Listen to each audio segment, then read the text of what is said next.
ओम शांति। 23 जनवरी 2023 के ईश्वरीय महावाक्य।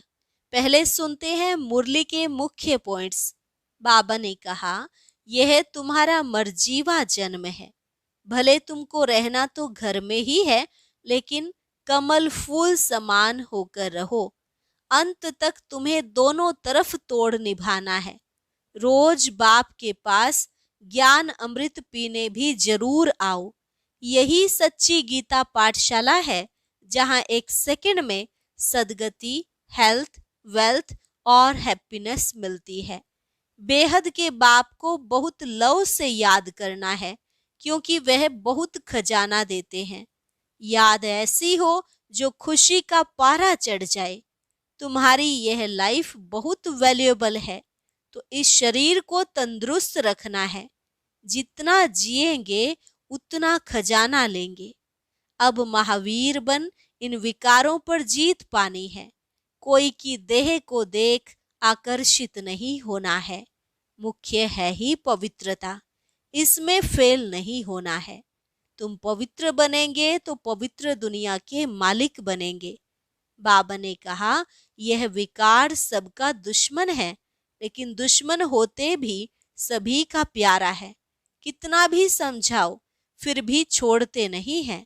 स्मृति में रहे, अभी वापस जाना है और पवित्र बनकर जाना है। इसके लिए याद में रहो। यह बाप जो तुमको स्वर्ग का मालिक बनाते हैं, क्या उनको याद नहीं कर सकते? और लास्ट में बाबा ने कहा, याद में रहने से ताकत मिलती है। याद का जौहर पड़े तब तलवार तीखी हो, अर्थात याद में रहकर किसी को समझाएंगे तो अच्छा असर होगा। और अब सुनते हैं महावाक्यों को विस्तार से। मुरली का सार। मीठे बच्चे, पवित्रता बिना भारत स्वर्ग बन नहीं सकता। तुम्हें श्रीमत है, घर गृहस्थ में रहते पवित्र बनो। दोनों तरफ तोड़ निभाओ। प्रश्न, दूसरे सत्संगों व आश्रमों से यहाँ की कौन सी रस्म बिल्कुल न्यारी है? उत्तर, उन आश्रमों में मनुष्य जाकर रहते हैं, समझते हैं संग अच्छा है, घर आदि का हंगामा नहीं है, एम ऑब्जेक्ट कुछ नहीं, परंतु यहाँ तो तुम मर्जीवा बनते हो। तुम्हें घर बार नहीं छुड़ाया जाता। घर में रह तुम्हें ज्ञान अमृत पीना है, रूहानी सेवा करनी है। यह रस्म उन सत्संगों में नहीं है। ओम शांति। बाप बैठ बच्चों को समझाते हैं, क्योंकि बच्चे जानते हैं कि यहाँ बाप ही समझाते हैं। इसलिए घड़ी घड़ी शिव भगवानुवाच कहना भी अच्छा नहीं लगता। वह गीता सुनाने वाले कहेंगे कृष्ण भगवानुवाच, वह तो होकर गए हैं। कहते हैं श्री कृष्ण ने गीता सुनाई थी, राजयोग सिखाया था। यहाँ तो तुम बच्चे समझते हो शिव बाबा हमको राजयोग सिखला रहे हैं, और कोई सत्संग नहीं जहाँ राजयोग सिखाते हो। बाप कहते हैं, मैं तुमको राजाओं का राजा बनाता हूँ। वह तो सिर्फ कहेंगे कृष्ण भगवानुवाच, मन मना भव। कब कहा था? तो कहते हैं 5000 वर्ष पहले, व कोई कहते क्राइस्ट से 3000 वर्ष पहले। 2000 वर्ष नहीं कहते, क्योंकि 1000 वर्ष जो बीच में है उसमें इस्लामी बौद्धि आए, तो क्राइस्ट से 3000 वर्ष पहले सतयुग सिद्ध हो जाता है। हम कहते हैं आज से 5000 वर्ष पहले गीता सुनाने वाला भगवान आया था और आकर देवी देवता धर्म स्थापन किया था। अब 5000 वर्ष बाद फिर से उनको आना पड़े। यह है 5000 वर्ष का चक्र। बच्चे जानते हैं कि यह बाप इस द्वारा समझा रहे हैं। दुनिया में तो अनेक प्रकार के सत्संग हैं जहां मनुष्य जाते हैं। कोई आश्रमों में जाकर रहते भी हैं, तो उसको ऐसे नहीं कहेंगे कि माता पिता पास जाए जन्म लिया व उनसे कोई वर्षा मिलता है। नहीं, सिर्फ वह संग अच्छा समझते हैं वहां घर आदि का कोई भी हंगामा नहीं होता। बाकी एम ऑब्जेक्ट तो कुछ भी नहीं है। यहाँ तो तुम कहते हो हम मात पिता के पास आए हैं। यह है तुम्हारा मर्जीवा जन्म।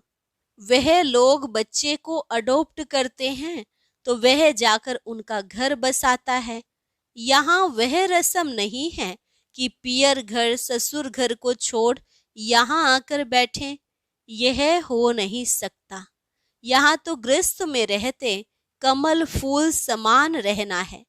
कुमारी है व कोई भी है, उनको कहा जाता है घर में रह रोज ज्ञान अमृत पीने आओ। नॉलेज समझकर फिर औरों को समझाओ। दोनों तरफ तोड़ निभाओ। गृहस्थ व्यवहार में भी रहना है, अंत तक दोनों तरफ निभाना है। अंत में यहाँ रहे या वहां रहे, मौत तो सभी का आना है। कहते हैं राम गयो रावण गयो, तो ऐसे नहीं कि सभी को यहाँ आकर रहना है। यह तो निकलते तब हैं जब विष के लिए उन्हों को सताया जाता है। कन्याओं को भी रहना घर में है। मित्र संबंधियों की सर्विस करनी है। सोशल वर्कर तो बहुत हैं। गवर्नमेंट इतने सबको तो अपने पास रख नहीं सकती। वह अपने गृहस्थ व्यवहार में रहते हैं, फिर कोई न कोई सेवा भी करते हैं। यहाँ तुमको रूहानी सेवा करनी है, गृहस्थ व्यवहार में भी रहना है। हाँ, जब विकार के लिए बहुत तंग करते हैं तो आकर ईश्वरीय शरण लेते हैं। यहाँ विष के कारण बच्चियां मार बहुत खाती हैं और कहाँ भी यह बात नहीं है। यहाँ तो पवित्र रहना पड़ता है। गवर्नमेंट भी पवित्रता चाहती है, परंतु गृहस्थ व्यवहार में रहते पवित्र बनाने की ताकत ईश्वर में ही रहती है। समय ऐसा है जो गवर्नमेंट भी चाहती है कि बच्चे जास्ती पैदा ना हो, क्योंकि गरीबी बहुत है। तो चाहते हैं भारत में पवित्रता हो, बच्चे कम हो। बाप कहते हैं बच्चे पवित्र बनो तो पवित्र दुनिया के मालिक बनेंगे। यह बात उन्हों की बुद्धि में नहीं है। भारत पवित्र था, अभी अपवित्र है। सभी आत्माएं खुद भी चाहती हैं कि पवित्र बने। यहाँ दुख बहुत है, तुम बच्चे जानते हो। पवित्रता बिगर भारत स्वर्ग हो नहीं सकता। नरक में है ही दुख। अब नरक तो और कोई चीज नहीं। जैसे गरुड़ पुराण में दिखाते हैं, वैतरणी नदी है जिसमें मनुष्य गोते खाते हैं। ऐसे तो कोई नदी है नहीं जहाँ सजाएं खाते हो। सजाएं तो गर्भ जेल में मिलती हैं। सतयुग में तो गर्भ जेल होती नहीं जहाँ सजाएं मिले, गर्भ महल होता है। इस समय सारी दुनिया जीती जागती नरक है, जहाँ मनुष्य दुखी रोगी हैं, एक दो को दुख देते रहते हैं। स्वर्ग में यह कुछ होता नहीं। अब बाप समझाते हैं, मैं तुम्हारा बेहद का बाप हूँ। मैं रचयिता हूँ तो जरूर स्वर्ग नई दुनिया रचूंगा। स्वर्ग के लिए आदि सनातन देवी देवता धर्म रचूंगा। कहते हैं तुम मात पिता हम बालक तेरे, कल्प कल्प यह राजयोग सिखाया था। ब्रह्मा द्वारा बैठ सभी वेद शास्त्रों के आदि मध्य अंत का राज समझाते हैं। बिल्कुल अनपढ़ को बैठ पढ़ाते हैं। तुम कहते थे ना, हे भगवान आओ। पतित तो वहां जा न सके, तो पावन बनाने लिए उनको जरूर यहाँ आना पड़े। तुम बच्चों को याद दिलाते हैं कि कल्प पहले भी तुमको राजयोग सिखाया था। पूछा जाता है कि आगे कभी यह नॉलेज ली है? तो कहते हैं हाँ, 5000 वर्ष पहले हमने यह ज्ञान लिया था। यह बातें हैं नई। नया युग नया धर्म फिर से स्थापन होता है। सिवाय ईश्वर के यह दैवी धर्म कोई स्थापन कर नहीं सकता। ब्रह्मा विष्णु शंकर भी नहीं कर सकते, क्योंकि वह देवताएं स्वयं रचना है। स्वर्ग का रचयिता मात पिता चाहिए। तुमको सुख घनेरे भी यहाँ चाहिए। बाप कहते हैं रचता मैं भी हूँ। तुमको भी ब्रह्मा मुख द्वारा मैंने रचा है। मैं मनुष्य सृष्टि का बीज रूप हूँ। भले कोई कितना भी बड़ा साधु संत आदि हो, परंतु किसके भी मुख से ऐसे नहीं निकलेगा। यह हैं गीता के अक्षर। परंतु जिसने कहा है वही कह सकता है, दूसरा कोई कह ना सके। सिर्फ फर्क यह है कि निराकार के बदले श्री कृष्ण को भगवान कह देते हैं। बाप कहते हैं, मैं मनुष्य सृष्टि का बीज रूप परम धाम में रहने वाला निराकार परमात्मा हूँ। तुम भी समझ सकते हो। साकार मनुष्य तो अपने को बीज रूप कह ना सके, ब्रह्मा विष्णु शंकर भी नहीं कह सकते। यह तो जानते हैं कि सबको रचने वाला शिव बाबा है। मैं दैवी धर्म की स्थापना कर रहा हूँ, ऐसे कहने की भी कोई में ताकत नहीं।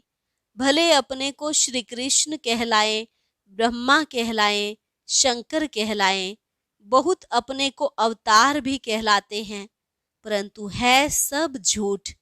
यहाँ आकर जब सुनेंगे तो समझेंगे बरोबर बाप तो एक है, अवतार भी एक है। वह कहते हैं मैं तुमको साथ ले जाऊंगा, ऐसे कहने की भी कोई में ताकत नहीं। 5000 वर्ष पहले भी गीता के भगवान शिव बाबा ने कहा था, जिसने ही आदि सनातन धर्म की स्थापना की थी वही अब कर रहे हैं। गाया हुआ भी है, मच्छरों सदृश आत्माएं गई तो बाप गाइड बन सभी को आए लिबरेट करते हैं। अब कलयुग का अंत है, उसके बाद सतयुग आना है, तो जरूर आकर पवित्र बनाए, पवित्र दुनिया में ले जाएगा। गीता में कुछ न कुछ अक्षर हैं। समझते हैं इस धर्म के लिए शास्त्र तो चाहिए ना, तो गीता शास्त्र बैठ बनाया है। सर्वशास्त्रमयी शिरोमणि नंबर 1 माता, परंतु नाम बदल दिया है। बाप जो इस समय एक्ट करते हैं वह थोड़े ही द्वापर में लिखेंगे, गीता फिर भी वही निकलेगी। ड्रामा में यही गीता नूंधी हुई है। जैसे बाप फिर से मनुष्य को देवता बनाते हैं, वैसे शास्त्र भी बाद में कोई फिर से बैठ लिखेंगे। सतयुग में कोई शास्त्र नहीं होगा। बाप सारे चक्र का राज बैठ समझाते हैं। तुम समझते हो, हमने यह 84 जन्मों का चक्र पूरा किया। आदि सनातन देवी देवता धर्म वाले ही मैक्सिमम 84 जन्म लेते हैं। बाकी मनुष्यों की तो बाद में वृद्धि होती है, वह थोड़े ही इतने जन्म लेंगे। बाप इस ब्रह्मा मुख से बैठ समझाते हैं। यह जो दादा है जिसका हमने तन लोन लिया है, वह भी अपने जन्मों को नहीं जानते थे। यह है व्यक्त प्रजापिता ब्रह्मा, वह है अव्यक्त, हैं तो दोनों एक। तुम भी इस ज्ञान से सूक्ष्म वतनवासी फरिश्ते बन रहे हो। सूक्ष्म वतनवासियों को फरिश्ता कहते हैं, क्योंकि हड्डी मांस नहीं है। ब्रह्मा विष्णु शंकर को भी हड्डी मांस नहीं है, फिर उन्हों के चित्र कैसे बनाते हैं? शिव का भी चित्र बनाते हैं, है तो वह स्टार, उनका भी रूप बनाते हैं। ब्रह्मा विष्णु शंकर तो सूक्ष्म है, जैसे मनुष्य का बनाते हैं वैसे शंकर का तो बना न सके, क्योंकि उनका हड्डी मांस का शरीर तो है नहीं। हम तो समझाने लिए ऐसे स्थूल बनाते हैं, परंतु तुम भी देखते हो कि वह सूक्ष्म है। अच्छा मीठे मीठे सिकिलधे बच्चों प्रति माता पिता बाप दादा का याद प्यार और गुड मॉर्निंग। रूहानी बाप की रूहानी बच्चों को नमस्ते। रूहानी बच्चों की रूहानी बाप दादा को नमस्ते नमस्ते, गुड मॉर्निंग। अभी रात्रि क्लास। मनुष्य 2 चीज को जरूर चाहते हैं, एक है शांति, दूसरा सुख। विश्व में शांति व अपने लिए शांति, विश्व पर सुख व अपने लिए सुख की चाह रहती है मनुष्यों को। तो पूछना होता है कि अभी अशांति है, तो जरूर कब शांति हुई होगी। परंतु वह कब कैसे होती है, अशांति क्यों हुई, यह कोई को पता ही नहीं है, क्योंकि घोर अंधियारे में है। तुम शांति और सुख के लिए सबको बहुत अच्छा रास्ता बताते हो, तो सुनकर उन्हें खुशी होती है, लेकिन जब सुनते हैं पावन भी बनना है तो ठंडे पड़ जाते हैं। यह विकार है सभी का दुश्मन और फिर सभी का प्यारा है। इसको छोड़ने में हृदय विदीर्ण होता है। नाम भी है विष, फिर भी छोड़ते नहीं हैं। तुम कितना माथा मारते हो फिर भी हार खा लेते हैं। सारी पवित्रता की ही बात है, इनमें बहुत फेल होते हैं। कोई कन्या को देखा तो आकर्षण होती है, क्रोध व लोभ व मोह की आकर्षण तो नहीं होती है। काम महाशत्रु है, इन पर जीत पाना महावीर का काम है। देह अभिमान के बाद पहले काम ही आता है, इन पर जीत पानी है। जो पवित्र हैं उनके आगे अपवित्र कामी मनुष्य नमन करते हैं, कहते हैं हम विकारी आप निर्विकारी। ऐसे नहीं कहते हम क्रोधी लोभी, सारी बात विकार की है। शादी करते ही हैं विकार के लिए। यह फुरना रहता है माँ बाप को, बड़े हो तो पैसा भी देंगे, विकार में भी जाएंगे, विकार में ना जाए तो झगड़ा मच जाए। तुम बच्चों को समझाना है यह देवताएं संपूर्ण निर्विकारी थे। तुम्हारे पास एम ऑब्जेक्ट सामने है। नर से नारायण, राजाओं का भी राजा बनना है। चित्र सामने है, इसको सत्संग नहीं कहा जाता, यह पाठशाला है। सच्चा सत्संग सच्चे बाप के साथ तब हो जब सम्मुख राजयोग सिखावे। सत्य का संग चाहिए, वही गीता का ज्ञान देते हैं, अर्थात राजयोग सिखलाते हैं। बाप कोई गीता सुनाते नहीं। मनुष्य समझते हैं नाम है गीता पाठशाला तो जाकर गीता सुने, इतनी कशिश होती है। यह सच्ची गीता पाठशाला है, जहां एक सेकंड में सदगति, हेल्थ, वेल्थ और हैप्पीनेस मिलती है। तो पूछे सच्ची गीता पाठशाला क्यों लिखते हो? सिर्फ गीता पाठशाला लिखना कॉमन हो जाता है। सच्ची अक्षर पढ़ने से खींच हो सकती है, शायद झूठी भी है, तो सच्ची अक्षर जरूर लिखना पड़े। पावन दुनिया सतयुग को, पतित दुनिया कलयुग को कहा जाता है। सतयुग में यह पावन थे, कैसे बने सो सिखलाते हैं। बाप ब्रह्मा द्वारा पढ़ाते हैं, नहीं तो पढ़ाएंगे कैसे? यह यात्रा समझेंगे वही जिन्होंने कल्प पहले समझा है। भक्ति मार्ग के दुबन में फंसे हुए हैं। भक्ति का भबका बहुत है, यह तो कुछ भी नहीं है। सिर्फ स्मृति में रखो, अभी वापस जाना है, पवित्र बनकर जाना है। इसके लिए याद में रहना है। बाप जो स्वर्ग का मालिक बनाते हैं, उनको याद नहीं कर सकते। मुख्य बात यह है, सभी कहते हैं इसमें ही मेहनत है। बच्चे भाषण तो अच्छा करते हैं, परंतु योग में रहकर समझाएं तो असर भी अच्छा होगा। याद में तुमको ताकत मिलती है। सतो प्रधान बनने से सतो प्रधान विश्व के मालिक बनेंगे। याद को निष्ठा कहेंगे क्या? हम आधा घंटा निष्ठा में बैठे, यह रॉन्ग है। बाप सिर्फ कहते हैं याद में रहो। सामने बैठ सिखलाने की दरकार नहीं। बेहद बाप को बहुत लव से याद करना है, क्योंकि बहुत खजाना देते हैं। याद से खुशी का पारा चढ़ना चाहिए, अतीन्द्रिय सुख फील होगा। बाप कहते हैं तुम्हारी ये लाइफ बहुत वैल्यूएबल है, इनको तंदुरुस्त रखना है। जितना जिएंगे उतना खजाना लेंगे। खजाना पूरा तब मिलेगा जबकि हम सतो प्रधान बन जाएंगे। मुरली में भी बल होगा, तलवार में जौहर होता है ना। तुम्हारे में भी याद का जौहर पड़े तब तलवार तीखी हो।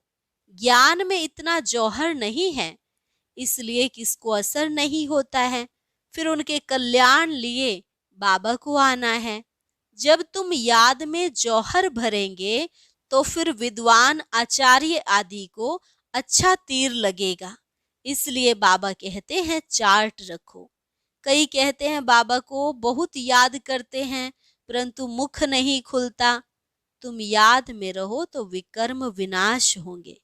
अच्छा बच्चों को गुड नाइट। धारणा के लिए मुख्य सार।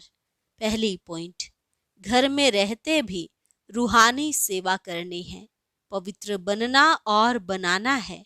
दूसरी पॉइंट, इस जीते जागते नरक में रहते हुए भी बेहद के बाप से स्वर्ग का वर्षा लेना है, किसी को भी दुख नहीं देना है। वरदान, अपनी सर्व विशेषताओं को कार्य में लगाकर उनका विस्तार करने वाले सिद्धि स्वरूप भव। अपनी सर्व विशेषताओं को कार्य में लगाकर उनका विस्तार करने वाले सिद्धि स्वरूप भव। जितना जितना अपनी विशेषताओं को मनसा सेवा व वाणी और कर्म की सेवा में लगाएंगे तो वही विशेषता विस्तार को पाती जाएगी। सेवा में लगाना अर्थात एक बीज से अनेक फल प्रकट करना। इस श्रेष्ठ जीवन में जो जन्म सिद्ध अधिकार के रूप में विशेषताएं मिली हैं, उनको सिर्फ बीज रूप में नहीं रखो, सेवा की धरनी में डालो तो फल स्वरूप अर्थात सिद्धि स्वरूप का अनुभव करेंगे।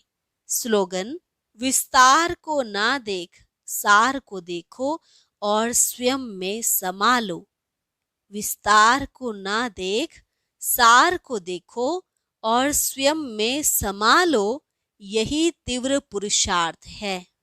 अच्छा, और अब सुनते हैं आज का अव्यक्त ज्ञान मोती।